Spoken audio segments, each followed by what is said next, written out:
नमस्कार। सभी संगीत प्रेमियों का, सभी संगीत सुधियों का मेरे इस वीडियो सेशन में बहुत बहुत स्वागत, अभिनंदन। आज आप लोगों से रूबरू होने का कुछ खास कारण है।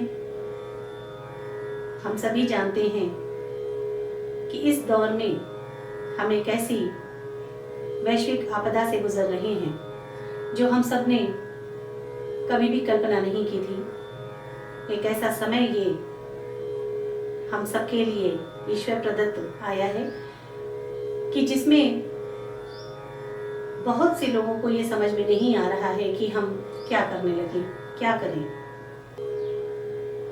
और कुछ मेरे पास ऐसे भी फोन आ रहे हैं कि जिन लोगों ने ये कहा है कि संगीत तो हर चीज का इलाज और हर परेशानी से बाहर निकलने के लिए एक अच्छा साधन होता है। सुनने के साथ जिन लोगों को गाने की इच्छा है या बजाने की इच्छा है और उन्होंने कभी संगीत सीखा नहीं है, उनकी भी इच्छा होती है कि इस वक्त हम 24 घंटे अपने घर में हैं, हमारे पास इतना समय है कि हम कुछ नया सीख सकते हैं, तो हम क्यों ना संगीत ही सीखें। बहुत सारे लोगों ने मुझे फ़ोन किए हैं कि हमें कुछ टिप्स दीजिए, हमें संगीत में कुछ बता दीजिए, हमें संगीत में कुछ सिखा दीजिए कि इस समय से बाहर निकल के जब हम पीछे मुड़ के देखें तो हमें लगे कि हमने संगीत को कुछ जाना है, समझा है।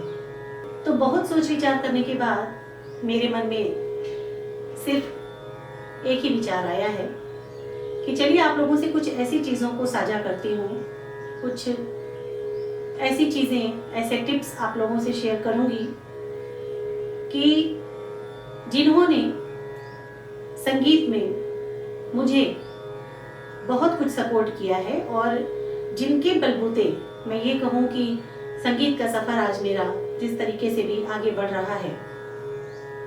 बहुत योगदान उन छोटी छोटी बातों का, उन छोटी छोटी चीज़ों का, उन छोटे छोटे रियाजों का और उन छोटे छोटे टिप्स का रहा है कि हो सकता है कि मैं आपको बताऊं, आपको ये लगे कि नहीं ये सारी चीज़ें तो उनको पहले से मालूम भी हैं।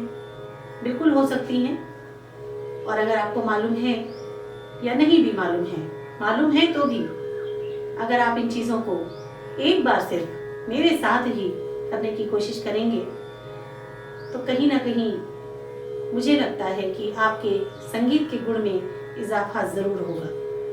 और जो लोग बिगिनर हैं, जो लोग बिल्कुल नए हैं, ख़ास तौर पे जिनके लिए मैंने ये विचार बनाया है, उन लोगों के लिए मैं ये कहूँगी कि शुरुआत करने के लिए संगीत की विद्या या बहुत सी ऐसी ललित कलाएं हैं जिनको शुरुआत करने के लिए आपको गुरुमुख होना ही पड़ता है और होना चाहिए। लेकिन अगर आपको ऐसा लगता है कि एक दूरी के साथ भी आपको मैं कुछ बताऊं, समझाऊं और आप उसको फॉलो कर सकते हैं या करना चाहते हैं, तो एक कोशिश करने में कोई हर्ज नहीं है। ये जो कुछ मैं वीडियोस बनाऊंगी, ये जो भी सेशन होंगे, इनमें आप लोगों को स्टेप बाय स्टेप किस किस तरीके से मैं क्या क्या चीज़ें दे सकती हूँ उनके बारे में थोड़ा सा आपको ब्रीफ करना चाहती हूँ। कि सबसे ज़्यादा मुझे जो फ़ोन आते हैं वो कहा जाता है कि हम गाते हैं, सांस का कंट्रोल कैसे हो, या हम रियाज करने बैठते हैं तो मन नहीं लगता है, या बहुत सारे लोग ताल को लेके परेशान हैं, गाते बहुत अच्छा है, सुर में है, सब कुछ है, लेकिन जब वो रिदम के साथ गाने की कोशिश करते हैं तो वो खुद को भटकता हुआ महसूस करने लगते हैं, या यूं कहूँ वो ताल से घबराने लगते हैं। सिंपल सी ताल की बात कर रही हूँ। अथाह सागर है संगीत, जिसमें सुर, ताल, लय अथाह सागर है, लेकिन इस सागर में आपको अभी मैं डुबाने के लिए नहीं ले जा रही हूँ। तो यहाँ इन सेशंस में मैं जो आपको बताऊंगी उसमें हम सबसे पहले तो आपको स्वरों के बारे में बताएंगे। स्वर, अक्सर ऐसा होता है कि स्वर जब किसी से मैं पूछती हूँ तो जवाब आता है हाँ। जानते हैं स्वर 7 होते हैं, पूछने पे भी जवाब आता है, उसके आगे क्या है ये उनको नहीं मालूम है, या मालूम है लेकिन वो समझ नहीं पा रहे हैं कि कैसे डिफाइन करें। छोटी छोटी चीजें हैं, इनके बारे में आपको उतना ही बताऊंगी जितना आपको फिलहाल अभी जानने की जरूरत होगी। इसके अलावा सिंपल सी ताल सबसे ज्यादा जो लाइट म्यूजिक में यूज होती हैं, दादरा और कहरवा ताल, इनके बारे में आपको थोड़ा सा समझाऊंगी और उन तालों के साथ आप कैसे अपने आप को एडजस्ट करें संगीत में। गाते हुए आप बिल्कुल कॉन्शियस ना हो, ताल को लेके घबराए नहीं, उसका कुछ तरीका शुरू से बता के चलूंगी। अब इसके साथ आप लोग जानते हैं कि संगीत में एक्सरसाइज यानी कि अभ्यास बहुत जरूरी है। अभ्यास किस चीज का करना है आप भी जानते हैं, बहुत लोगों से सुना होगा या आपने किया होगा। अभ्यास में सबसे जरूरी होता है, दो तरीके से अभ्यास होता है, एक है संगीत की साधना और एक है संगीत का अभ्यास। अब मैं इन दोनों चीजों को आपको बताती हूँ कि मैं अपनी भाषा में इन्हें क्या कहती हूँ। संगीत साधना को मैं नाम देती हूँ योग का। योग, आप समझ रहे हैं मैं योग की बात कर रही हूँ। और अभ्यास को मैं नाम देती हूँ, जैसे आप लोग जिम जाते हैं, बहुत सी लेडीज, जेंट्स, बच्चे सभी जाते हैं, तो जिसको वर्जिश कहा जाता है, कसरत कहा जाता है, अभ्यास उसको मान लीजिए और साधना योग को मान लीजिए। इन दोनों चीजों का अपना अपना महत्व संगीत में है और वो आपको आगे चल के समझ में आएगा। इन दोनों के डिफरेंस, इन दोनों के यानी साधना और अभ्यास के जो डिफरेंसेस हैं वो समझिएगा और उसके साथ इनको करने का तरीका समझिएगा। बहुत सारी चीजें आपको आगे जितना जितना हम बढ़ते जाएंगे बताते जाएंगे। जब हम आपको संगीत के स्वरों से परिचित करवा देंगे, आपको ताल से परिचित करवा देंगे, ताल के साथ आपको संगीत का अभ्यास करना सिखा देंगे, उसके बाद मैं आपको धीरे धीरे छोटे छोटे कुछ नोटेशंस दूंगी। नोटेशंस जिनको हिंदी में संगीत की भाषा में स्वर लिपि कहा जाता है, जो आपके लिए आगे चल के बहुत कारगर साबित होंगे। आपको इंस्ट्रूमेंट बजाते हैं या आप गाने की भी कोशिश करते हैं तो ये आपके लिए बहुत कारगर साबित होंगे। कुछ दिनों तक मैं आपको कुछ नोटेशंस दूंगी और उसके कुछ दिनों के बाद आप देखेंगे कि आपको खुद से नोटेशंस बनाना आ गया। यानी कोई अगर किसी गीत को गा रहा है, ऐसा गीत जो आपने कभी सुना भी नहीं हो, अचानक आपको ऐसा लगेगा कि हाँ, इसकी तो स्वरलिपि में लिख सकता हूँ या लिख सकती हूँ। बिल्कुल कीजिएगा, क्योंकि संगीत में क्रिएशन जिस दिन आपके अंदर से जाग जाता है, उसके बाद आप बहुत हद तक अपने गुरु भी हो जाते हैं। तो इस तरीके से करके हम आपको जो नोटेशंस देंगे उसमें बहुत सिंपल सिंपल चीजें शुरुआत में हम लेंगे, फिर आपको कुछ भजन, कुछ फिल्मी गीतों में भी लेकर चलेंगे, ऐसे गीत जो आपको पसंद हैं।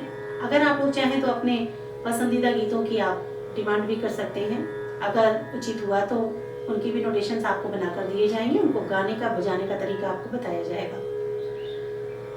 तो सबसे पहले जो आपको करना है, आपके पास अगर हारमोनियम हो, आपके पास अगर कीबोर्ड हो या ना हो तो आप मोबाइल में इस वक्त कुछ नहीं कर सकते हैं, आप मार्केट जाके खरीद भी नहीं सकते हैं, तो आप मोबाइल में इन चीज़ों के ऐप्स डाउनलोड कर सकते हैं। हारमोनियम के भी ऐप हैं, कीबोर्ड के भी ऐप हैं, तानपुरा के भी ऐप हैं, आप कर सकते हैं। और सबसे मुझे लगता है कि सबसे ज़्यादा आपके लिए जो बेनिफिट इस वक्त आपको जिस चीज़ से मिलेगा वो, आप अगर हारमोनियम आपके पास हो या हारमोनियम के ऐप को आप ले लीजिए। उसके बाद धीरे धीरे जो चीज़ें मैं बताती चलूँ उनको आप फॉलो करते चलिए। कहीं अगर आपको ऐसा लगता है कि मैंने जो बताया वो आपको समझ में नहीं आया, तो आप हमारी उसी वीडियो पर कमेंट करके भी अपनी बात पूछ सकते हैं। अच्छी भाषा में मित्रवत आप हमसे जो कुछ पूछेंगे उसका आपको जवाब भी मिलेगा। और अगर आपके पास कोई और सुझाव हो या आपको ऐसा लगे कि मैंने जो कुछ भी बताया है उसको और बेहतरीन तरीके से ऐसे भी किया जा सकता था, तो आप ज़रूर अपने सुझाव हमें दें। और मैं बस यही चाहती हूँ कि ये जो हमारा इसको कोरोना काल कहा जा रहा है, जैसे बहुत सारे युग आए हैं, ये कोरोना युग भी मान लीजिए और बहुत छोटा ये युग है, बहुत जल्दी बीत जाएगा। तो इस समय को पास मत कीजिए, इस टाइम को पास मत कीजिए, इस टाइम को यूटिलाइज कीजिए। अपनी उन अभिरुचियों को बढ़ाने में, उन अभिरुचियों को जगाने में, अपनी उन कलाओं को निखारने में, जिन्हें करने के लिए आज तक आप सिर्फ और सिर्फ यही कहते रहे, मन तो बहुत होता है मगर टाइम नहीं मिलता। अनगिनत फोन मेरे पास आते हैं जब मैं क्लास में होती हूँ या क्लास में नहीं भी होती हूँ। अनगिनत फोन आते हैं कि हम सीखना चाहते हैं, हम आकर सीखना चाहते हैं, हमने तो हारमोनियम भी खरीद लिया है, लेकिन क्या करें, टाइम ही नहीं मिलता। अपना जॉब, अपना बिजनेस, फिर बच्चे, परिवार की जिम्मेदारियां, कुछ सामाजिक जिम्मेदारियां। अब फिलहाल अगर कहा जाए तो हर चीज से आप बिल्कुल निश्चिंत हैं। इस वक्त कोई आपको फोन करके अपने घर नहीं बुलाने वाला, कोई फोन करके आपके घर पे नहीं आने वाला, कोई मीटिंग नहीं होने वाली, कहीं आपको पढ़ने पढ़ाने नहीं जाना है, आपको कुछ नहीं करना है। इस वक्त घर पे रहकर जो चीजें आप कर सकते हैं वो सिर्फ इतना ही है, आप खुश रहें, खाएं पिएं, परिवार के साथ खेलें। इसके अलावा जरूर कुछ आध्यात्म में भी अपनी रुचि जगाइएगा और कुछ अपने आध्यात्म को भी उन्नत करते चलिए। और उसके साथ अगर संगीत का शौक है तो संगीत भी आपको जीवन की ऊंचाइयों पर ले जाने के लिए बहुत, या मैं ये कहूँ पूरी तरह से सक्षम है। आपको सीधे ईश्वर से जोड़ने का भी एक रास्ता बनता है संगीत। और जरूरी नहीं है कि उस लेवल तक संगीत को सीखने के लिए आपको 6-7 घंटों का रियाज करना ही जरूरी हो। 5 मिनट की साधना से भी ईश्वर मिल जाते हैं। बस वो ईश्वर की साधना, वो संगीत की साधना जितनी देर हो, ईमानदारी से, सच्चाई से हो, पूरी एकाग्र चित्तता के साथ हो। तो इसके बाद हमारा जो सेशन आप देखेंगे उसमें धीरे धीरे आपको बहुत सारी चीजें, जिसमें आपको फिर मैं बता रही हूँ कि कुछ आपको ऐसे आपके फिजिकल एक्सरसाइज भी बताऊंगी जिनसे आपका ब्रीदिंग पावर जो है वो बढ़ेगा। आपको कुछ ऐसी चीजें भी बताऊंगी जिनसे आपको अपनी आवाज में बहुत अंतर महसूस होगा। और ये सारी चीजें बहुत लेंदी नहीं होंगी, बहुत डीप नहीं होंगी। कोई ऐसी कोई भी चीज मैं नहीं बताऊंगी जो करने में आपको कठिनाई हो। आप ऐसी ही चीजों को हमारे सेशन में सीखेंगे जिनको आप चलते फिरते भी अगर चाहेंगे तो उनको करते रहेंगे और करते रहेंगे। तो संगीत कभी भी किसी का उधार नहीं रखता, ये ध्यान रखिएगा। संगीत से कुछ पाने की अगर इच्छा है, संगीत को देना सीखिए। संगीत को देने के लिए आपके पास क्या है? सिर्फ आपका समय, आपकी लगन और आपकी ईमानदारी। बस आप संगीत को देना शुरू करेंगे, संगीत के बैंक में जब जमा होना शुरू हो जाएगा तो ब्याज सहित वो आपको वापस मिलने वाला है। इस चीज के लिए आप निश्चिंत रहें। तो आप सबके लिए बहुत बहुत मेरी तरफ से शुभकामनाएं। आप लोग स्वस्थ रहें, मस्त रहें, व्यस्त रहें और संगीत में अपने आप को अगर आप आगे बढ़ाना चाहते हैं तो मुझे लगता है ये सुनहरा अवसर है। इस अवसर का लाभ उठाएं और जिस तरीके से भी अपने आप को आप संगीत में आगे ले जाना चाहते हैं आप जरूर ले जाएं।